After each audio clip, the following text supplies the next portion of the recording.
Hello, everyone. Oh, Josh, you're late. What's up, bruh?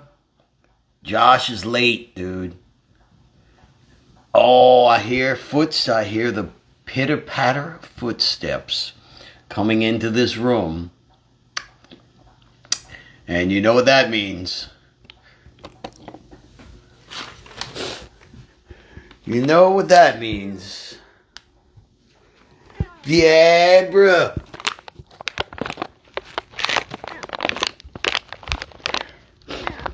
Yeah, bruh.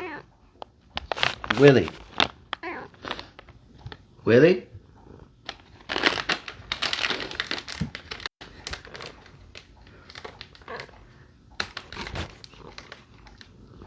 What you guys doing?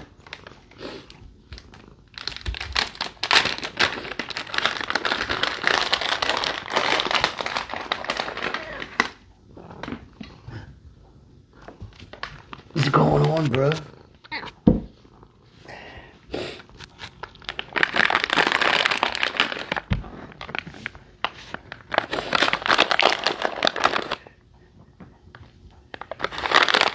Willis.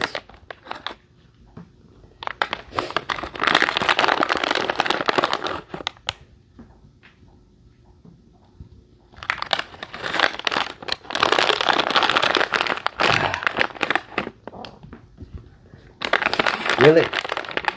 Come on, Will. Willie, get with it, bro. Willie. Boris, what's up, bro?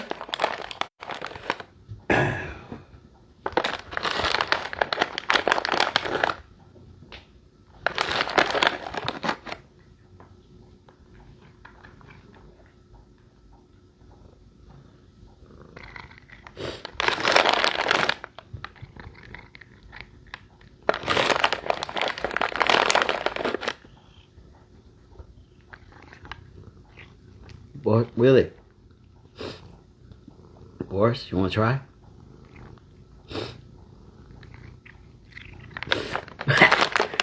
Hey, Boris, here.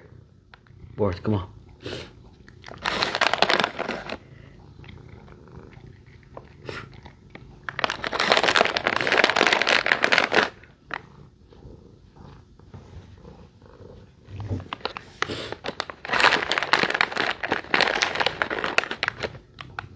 Boris, if y'all could see what's going on behind the camera with Boris, Boris is going absolutely crazy.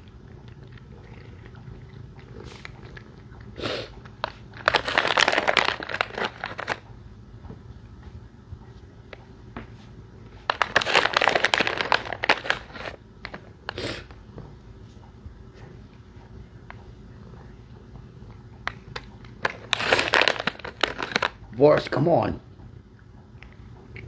Boris is attacking me. Alright, one more each, and then y'all good. Boris. Alright, that's it.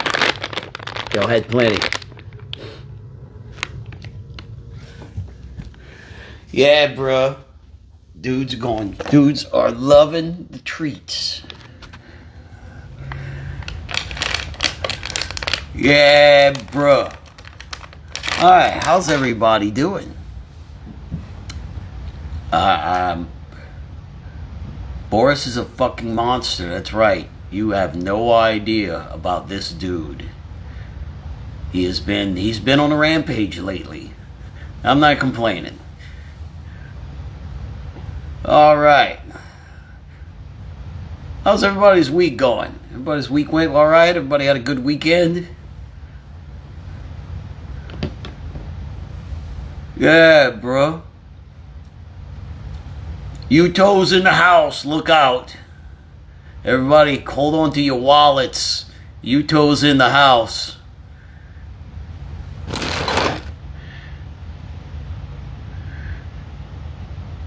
Alright. Josh asked, when's the shirts coming? They're coming very soon. I was just actually speaking to PM Star Patrick about it just about 15 minutes ago. So that's coming very soon. Those are going to be fantastic. I'm telling you, you guys are going to really like these new acid bath shirts that we're doing. Possibly a hoodie. Maybe. Possibly a couple of other little surprises. We'll see what happens. But yes, Josh, the shirts are coming very soon. Trust me on this. It's a pain in the ass to get anything fucking done as far as that goes nowadays. But yeah, bro. Let's see, who the hell? No. I'm just gonna say right now, no. What shirts? Acid bath shirts. Acid bath pagan terrorism tactics shirts. An alternate design that you can find, that you can't find anywhere else. Sorry. It'll be cool. It'll be very, very awesome. I'm pretty stoked about them. Those of you who are asking, I'm drinking straight vodka tonight.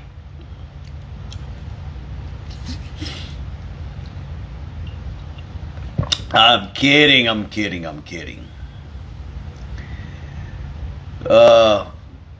Yeah, what's going on, everybody? Let's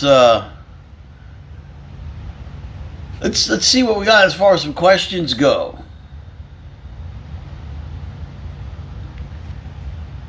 Josh 5180 says Sammy runs a sweatshop, has me locked up making content.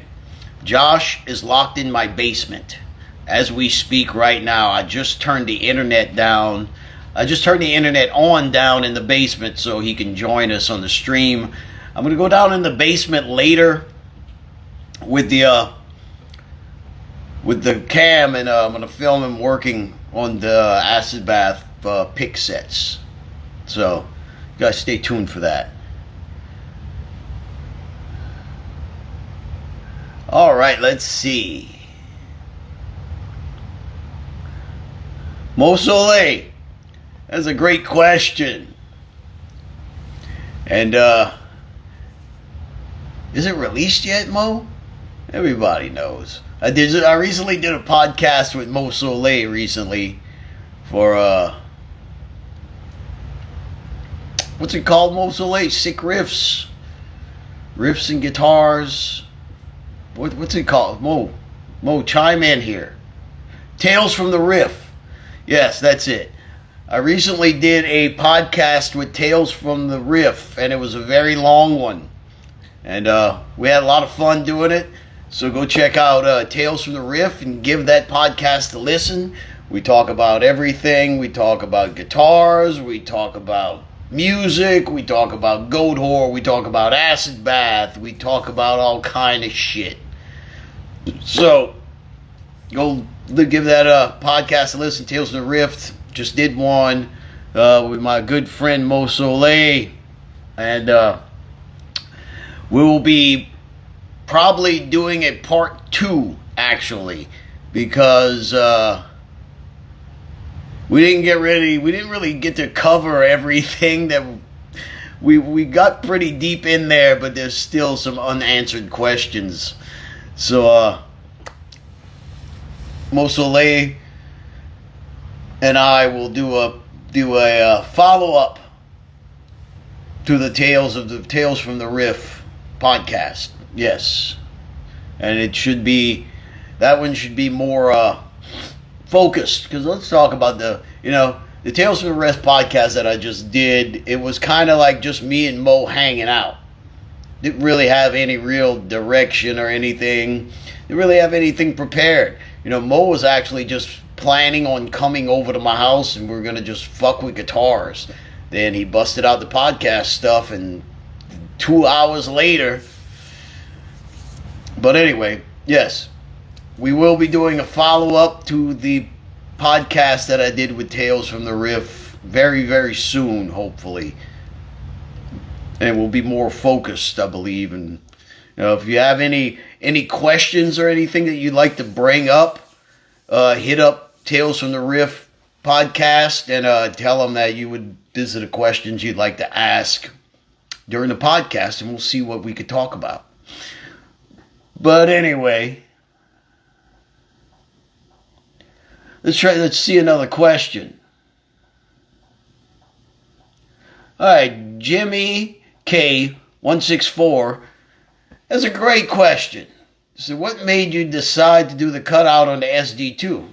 If those of you don't know what I'm talking about, I just so happen to have one right here, everyone. Oh, look what I just pulled out my back pocket. It is the SD2, everyone. These are available everywhere. For those who've been asking if it's a limited edition, these are not limited edition. These, you can get them at any ESP dealer, any store that carries ESP guitars can get one of these motherfuckers for you. But anyway, Jimmy was asking about the cutout, and as you can see, well, let's put it into perspective. The SD1. Oh yeah, let's just break everything. But anyway, the SD1 did not have the cutout, as you can see right here. It's just like the original custom shop that I got. And it gets a little, can't really get your hand in there when you want to do some really high soloing stuff. So,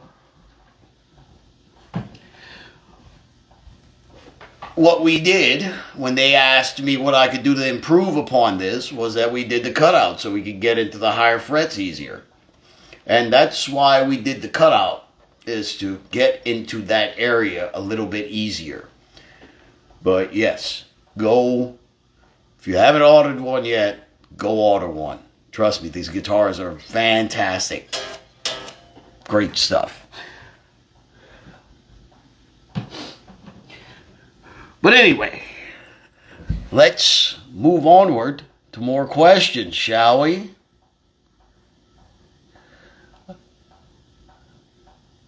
All right, Nola Fretfiend says, whoa, I lost your question, bruh. Where did it go? All right. Nola Fretfiend, Bert asks, let's see the new ESP V's, please.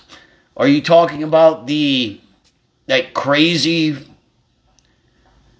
Bert, are you asking about that Rhodes with the BC Rich headstock? Anyway, let's show it off. I don't think I've posted this yet, but this is pretty crazy. So,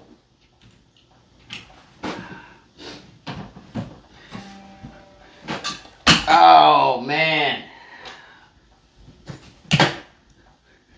So my good friend Yuto, I have a good friend in Japan named Yuto, and Yuto was kind enough to find me a couple of guitars that I've been looking for a very long time. And this is one of them. It is an ESP Randy Rhodes, but it has a BC Rich-esque headstock. Yes, from what I could gather of this guitar, of course, Floyd Rose. It has a 3-position toggle switch. It has a kill switch right here instead of a volume knob, which is taking me a little bit to get used to. And the volume knob's right here. So basically, instead of reaching way the hell over here for the volume knob, you can just turn it on and off. It's a bolt-on, which isn't terrible. The way they did the cut on this thing is it's not even, the heel's not even there. But this thing is pretty fucking cool. The weird thing about this guitar is that it has a 19-inch radius on the fretboard, and I'm used to a 12, so this is really, really flat. But when you go to bend, it's like when you can bend the living fuck out of these things. But Bert, this is it. It is in all its glory.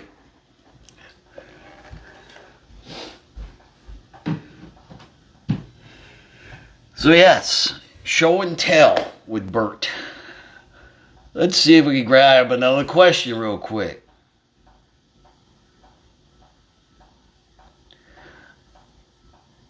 All right, who that? That is Metal Joey 66. Metal Joey 66 asks, aside from the star shape, what other shapes of guitar would you make into a signature ESPV? There's only really one other shape that I really like. I mean, I like all of them. I'm not a big Strat or Les Paul, double cut, single cut, whatever you call them. Not into those roundish guitars. I would do the NV shape, which is essentially, it's the same shape that Kerry King used for his signature ESP. I really like that shape as well. But you never know what might be coming. So, keep your eyes peeled. And yes, ESP NV shape would be my second choice if we were to do a signature.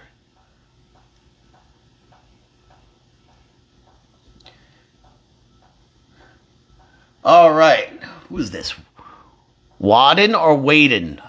We'll just go with Waden. That sounds better. How does it feel knowing you got the most evil signature guitar now?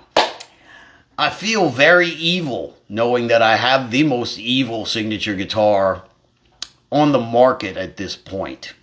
You know, I know you guys are going to throw out the Ironbird and all that stuff, but, you know, mine's more evil. Mine's definitely more evil. Let's see.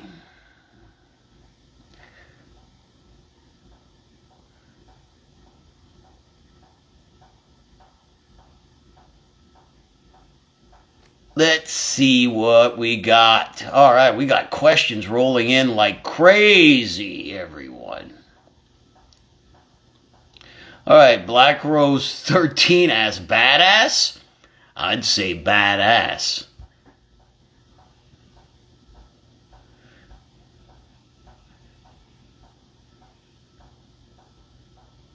All right, Daggerley asks, any top secret plans for a New Year's Eve show? Nah. Nope. I am officially not doing any more holiday shows for the rest of the year. Just throwing that out there. But you never know what might pop up at the last minute. I won't say no, but I'm going to just say not at this moment.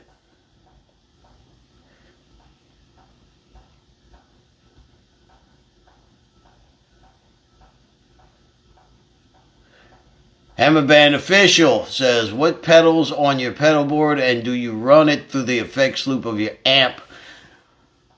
Hammerband, what we're going to do, I just recently got a new pedal board sorted out.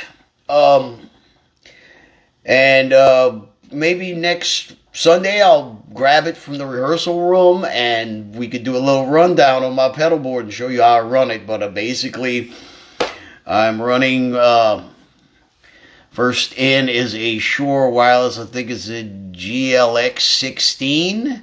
It's like the little pedal board Shure wireless thing with the tuner on it. I use that. That goes into, where does it go to? It goes into a Dunlop Wah Junior Wah. Not the super small one, but the one a little bit bigger than that. Running into that, then into a Michael W. Klein Dybbuk, and that goes into the front end of the amp. Then into the rear of the amp, I use a Michael W. Klein ball gag noise gate, but I run it in a 4-cable method to where it's running in the front of the amp and in the effects loop, so it cuts out all the noise. Then from that, I run into a Michael W. Klein Lonely Ghost. Then out of that, I run into a Michael W. Klein Stull reverb, and the reverb and the delay are both ran in the loop, as well as the ball gag. But I'm using the ball gag in the 4-cable method, so it's running in the loop and in the front of the amp. If I remember, I'll try to grab the pedal board this week, and I'll show you. It's a pretty sweet pedal board. It's a company called Temple Audio, and it's pretty sweet the way they did the whole modular thing with it. You know what? Let's do that. Let's make a date next Sunday, and we'll do that. We'll do my pedal board rundown of my new Temple Audio pedal board. That I am very excited about the Temple Audio stuff. Good stuff.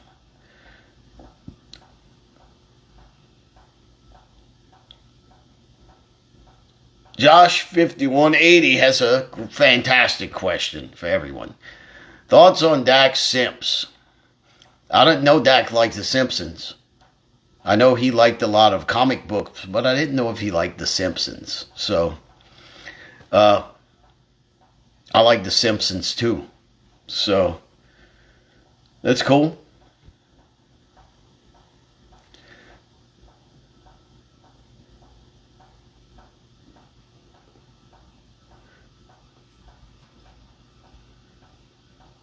Let's see. Spinny Nuke. Can we see those ESP Rhodes you got? I just showed one off. I have pictures of the other one posted. But it's packed up in the other room underneath the 50 billion other guitar cases. So I don't feel like going and get it right now. Sorry, Spinny. But sorry. I just showed the one off, the one with the crazy headstock. So yeah. If you missed it, you're just gonna have to watch the stream again, I guess. Alright, let's see here.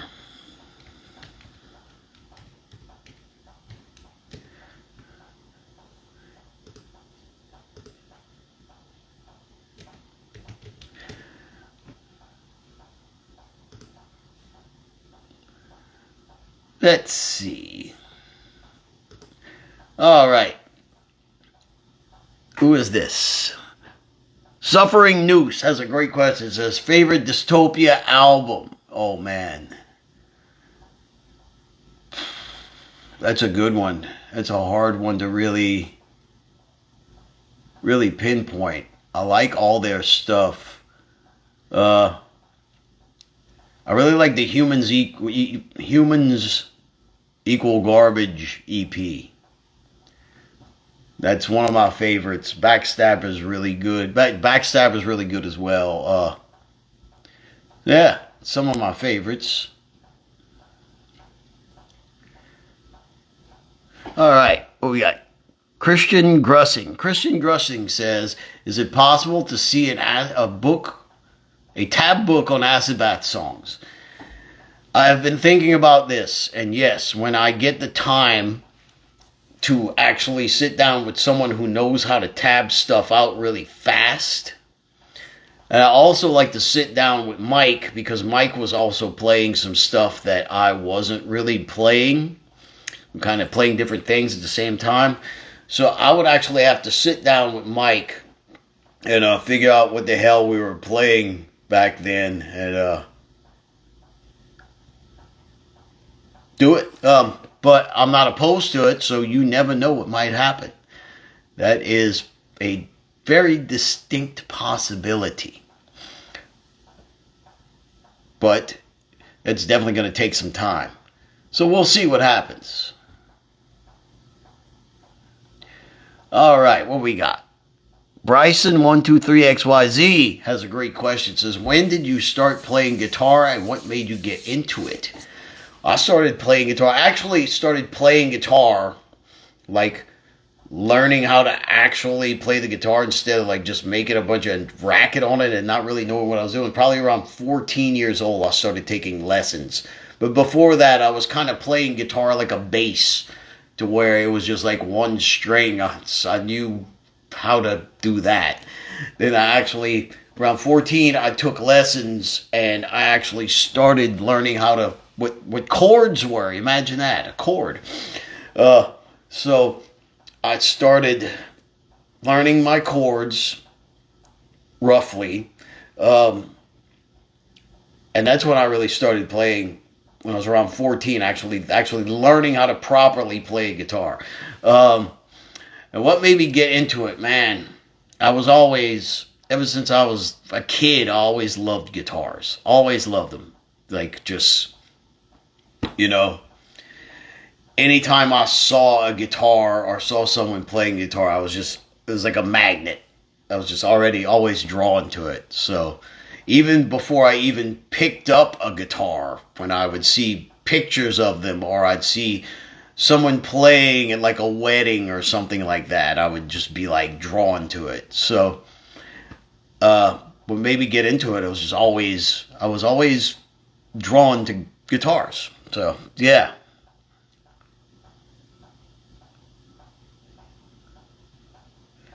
All right, who is this? Justin is a big dum-dum head. Justin is a big dum-dum head. So, Sammy's, do you have and memorable bad trips on psychedelics? I've had several bad trips on psychedelics. I don't want to talk about them. Let's just say they didn't end well. But, yeah. I had some really bad trips, man. So, but I don't want to talk about that. We're here to have fun. We're not here to talk about a bad trip, right?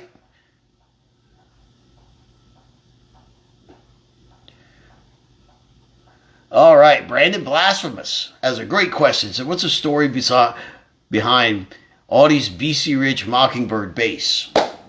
That bass is fantastic, by the way.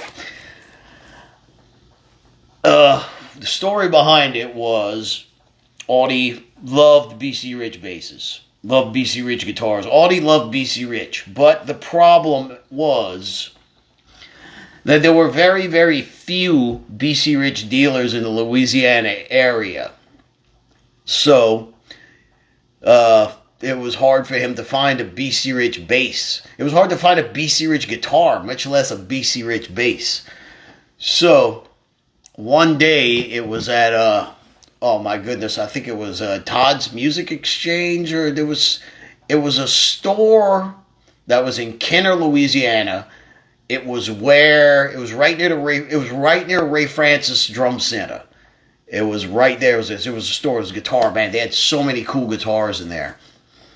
But anyway, one day we just randomly went in there. I think we were playing with Acid Bath in Metairie. On the way in, we stopped at this music store. And lo and behold, there are two BC Rich Mockingbird basses in the store. USA ones at that. Old vintage USA ones. And it was the red one that Audie bought, and I believe it was a white one as well. They were both in great condition. They were fantastic, and I believe they were like $600 a piece, which, you know, back then was kind of a lot of money for a used instrument. But Audie became obsessed. You know, he was like, I've got to get one of these fucking basses. I mean, it's a BC Rich Mockingbird bass. It's a USA. What's not to like? So he actually borrowed money from a friend of ours to buy the red one. And he got it. And that's the story behind the BC Rich Mockingbird bass. Man, if I could remember the damn name of that store, goodness gracious. If anybody remembers the name of that store, it was right next door to Ray Francis Drum Center in Kenner. Man, I don't remember it, and remember the damn name. I don't remember if it was Todd's or not, but yes.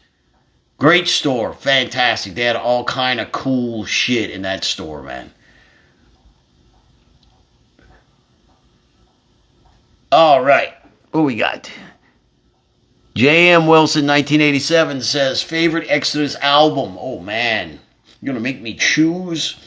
I would say if I had to pick one, I would pick Fabulous Disaster. That would probably be my favorite Exodus record of them all. If I had to pick one. Let's see. Deadhorse05 says, have you ever heard of Blood Duster? Oh yeah, I've heard of Blood Duster. I know those kids. Yeah, Blood Duster is a great band from Australia. And yes, I've met a couple of those guys several occasions on our trips to Australia, and they're all great lads. Good times. But yes, Blood Duster is a great band. It's Australian grindcore at its finest. Let's see.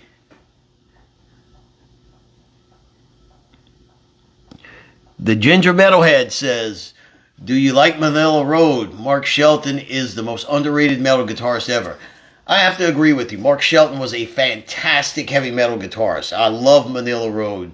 Crystal Logic is probably my favorite Manila Road records ever. It's just Lost in Necropolis, dude. That song is just, you be having a really bad day and you put on Necropolis by Manila Road and you are not having a bad day anymore. This is a great album. It's a great record. Yes, I agree with you. Mark Shelton is definitely a very underrated guitarist. I heard he passed away. It's a shame. But, it's good to know that before he passed away, Manila Road started getting the attention they deserved. So, yes, I agree with you, man. All right. Branded Blasphemous, man. All right.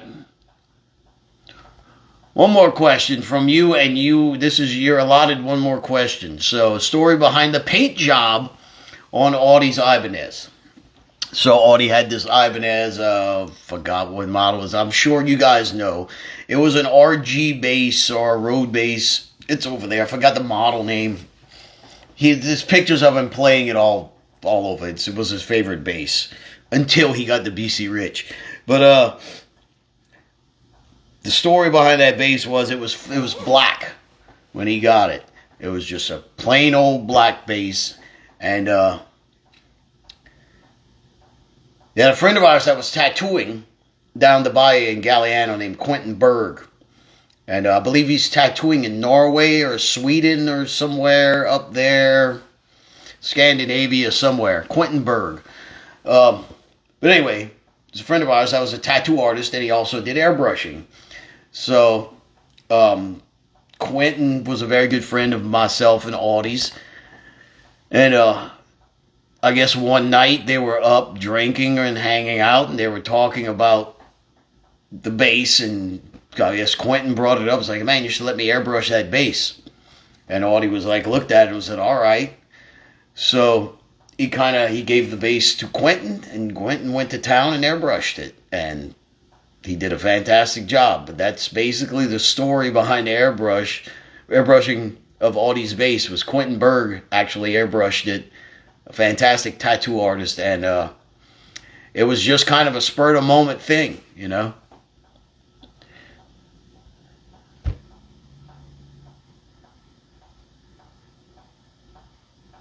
Let's see.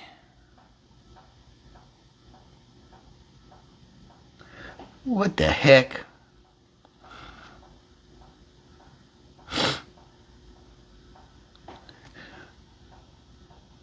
All right. Let's see what we have. Yeah, bruh.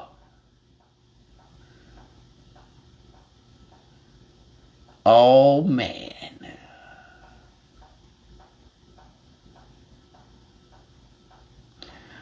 Black Rose 13 has a great question. Yes. Have you ever seen Manos, The Hands of Fate? Yes, I have.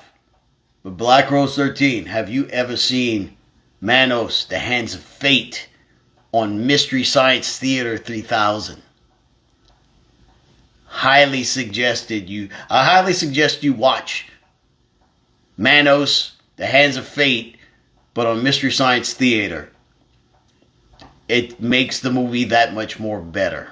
Not that Manos the Hands of Fate was a great movie, because it's not.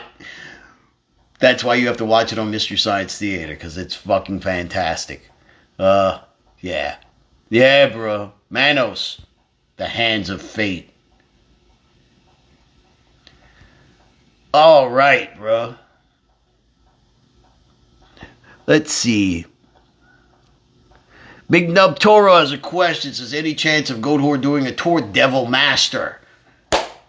I would love to do a tour with Devil Master. That would be fantastic. Devil Master, I fucking love Devil Master, man. I saw them several times. Fucking weirdest fucking band. I like them. I like them a lot. But anyway, possibly we will see what next year has to hold, because we got that new Goatwhore record coming out next year, so I'm sure we're going to be doing some touring. You never know who might be on the tour with us. Probably Devil Master. I hope it'll be Devil Master, but if it's not Devil Master, I'm sure it'll be somebody equally as cool. But we'll see. Only time will tell, my friend. All right. Let's see. Johnny Mac LSU says, is Jordan finishing the album art before he moves? It is already finished, my friend. We're just waiting to tie up a few loose ends, and everything is going to be turned over to Metal Blade very, very, very soon. So, yes, he already finished it. And you're not getting any sneak peeks, because I don't even have a sneak peek of it yet. But it's Jordan Barlow, so I'm sure it's going to be fantastic.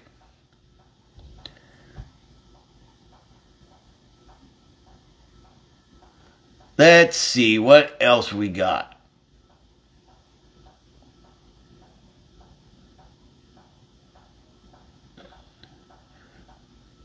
The Devil's Twerk says, Goatwhore, Savage Bastard, Demiser Tour. Cole Myers, you never know what might happen. Like I said, only time will tell. Next year, when the new album comes out, you know us. We like to play. So, we'll see what happens. I know there's something I can't talk about right now, but I'm going to talk about it anyway, kind of. We definitely have something planned to tour in August with another pretty good band, and we're deciding on the other bands we'd like to have on the package. But that's all I can say right now. Let's just say that. Let's just leave it at that. Don't tell anybody I said that.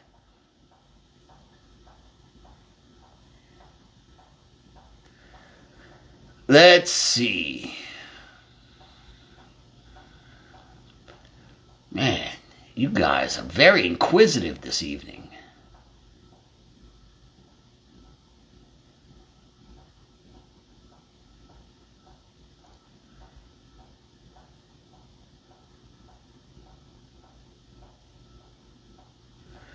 Lord of the Lynn. Was that it? Lord Thorfinn. Lord Thorfinn, I can't read. Lord Thorfinn, my man, says, do you have any favorite bass tones? Yes, I do. One of my favorite bass tones of all time would probably be, oh man, let's see. Of course, Lemmy's bass tone. You can't really fuck with that. The bass tone on Godflesh Street Cleaner. Bass tone is fantastic. Jeff Matz from High on Fire always has a fantastic bass sound. Terry Butler, legend of death metal, has always had a fantastic bass sound. As much as I don't like 6 Feet Under, the bass tone that he had on the 6 Feet Under records were fantastic. And yeah, Terry Butler has a great bass tone as well. Man, there's so many out there, but those are the only ones that's really popping off the top of my head. Trying to think of what else. The bass tone that Martin Ain had on Monotheist was pretty fucking burly as well. So, those are just a couple. Those are just a couple. Let's see.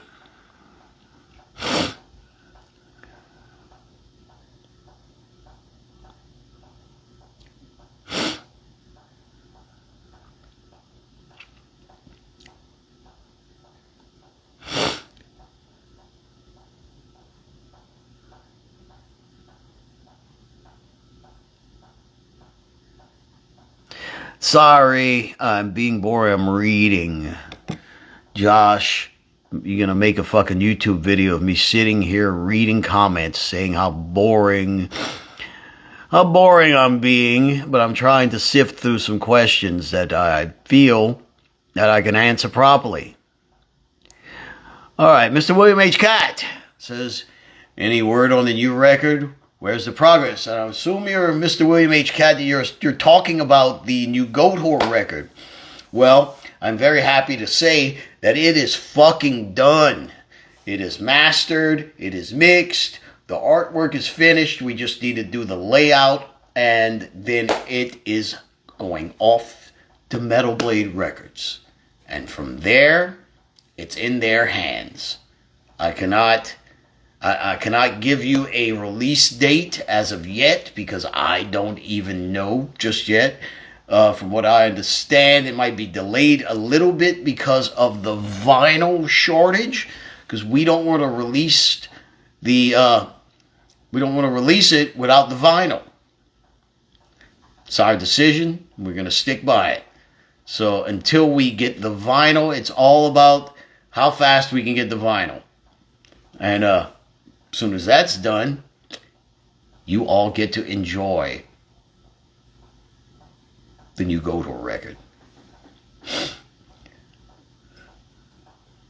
All right, let's see. I'm going to take a couple more and I'm going to shut it down because it's past Boris and Willie's dinner time and I'm sure they're very, very hungry.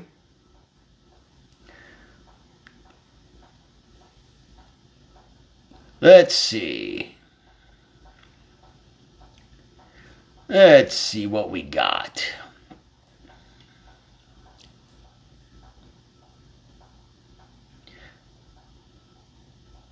Boo, boo, boo, boo, boo, boo, yeah. Josh is my friend.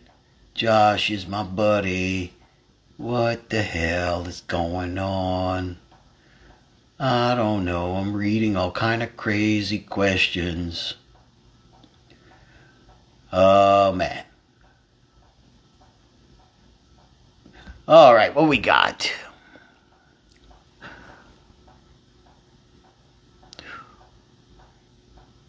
Coltrane Tyndall? Coltrane Tyndall? Is that how I pronounce that? Coltrane Tyndall. So who is your favorite punk rock band? And my favorite punk rock band is the Ramones. Hope that answers your question. Let's see. What else we got? I don't want to answer that question because it's weird.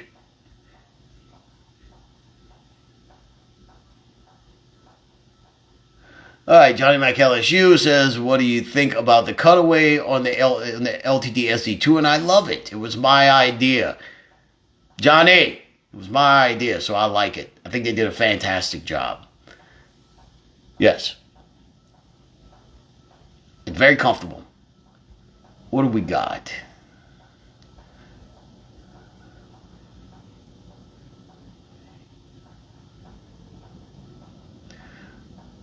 All right.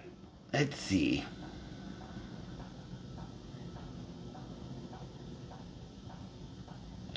All right, I'm going to end this shit on a very good question that hopefully I could shed some light on. The Ginger Metalhead says, any tips for young musicians trying to start a band? I live in upstate New York and we have no scene outside of Skinless. Well, what I would suggest to you, the Ginger Metalhead, is try to play as many shows as you possibly can, even if it's in your town. And if if your town sucks, then go to another town. You know, the beautiful thing about the internet and social media is that you can meet other bands that you're willing, that you can work something out with and befriend and play shows with. You know, that's basically how we did it in Acid Bath. You know, as if there was anywhere to play in your town, then I would suggest trading shows with bands from out of town. But you're in such, how can I say it? In upstate New York, you know, you're not far from a lot of places. You're not far from you're not that far from New York City and New Jersey and all this shit where, you know, all that area where you can go and play shows in populated areas that have a metal scene. So what I would suggest to you is to try to make contacts with other bands, you know, and try to get on shows with them. You know, cut a demo or something, even if it doesn't have to be perfect and it doesn't have to be awesome. As long as the music is there, that's all that matters. But that's what I would suggest to you. If the area that your band is in is kind of shitty, kind of like where Acid Bath started, between Morgan City and Galliano, where you are very limited on places to play, on how often you can play, and there's not a whole bunch of, you know, freaks there to enjoy the music, move to an area where there are more freaks. Don't move there, but go play shows there. You know, go to a different town that you know has a good scene and start playing there. You know, that's what I would suggest to you. It's a lot easier for you to do that nowadays with the internet. So that would be my suggestion to you. If your town sucks to play at, go play at a different town that has the people you want to play in front of. So, and on that note, everyone, I have to go feed my bruz. So everybody, take it easy this week.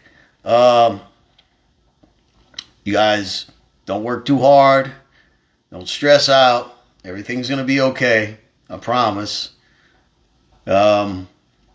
And I will probably see you guys next Sunday because I'm starting to get bored again. So I'm going to start doing these more often now that I'm going to be sitting around being bored. So anyway, you guys, another thing I'd like to say before I take off is that we stopped the pre-orders on the Pagan Terrorism Tactics pick sets on Tuesday, the 30th. Is that right? Excuse me. Yes. You have 2 more days to order the Pagan Terrorism Tactics pick sets at pmstarpromo.com. I have a link in my bio if you'd like to purchase one. They came out fantastic. I will personally sign and I will personally personalize each one that gets sold. So if you want me to write something special when you order your pick set, yeah, bruh. When you order your pick set, just send a message of what you would like put on the, what you'd like written on the pick set. Where you going, bruh? But anyway, that was Willie telling me, hey, asshole, feed me. So I will see all you guys. I will try to see you guys next Sunday. And you guys have a good week. You guys have a good next weekend. Like I said, link to the pick sets is in my bio. And yeah, hopefully I'll see you guys next Sunday. And you guys all just keep Satan in your heart.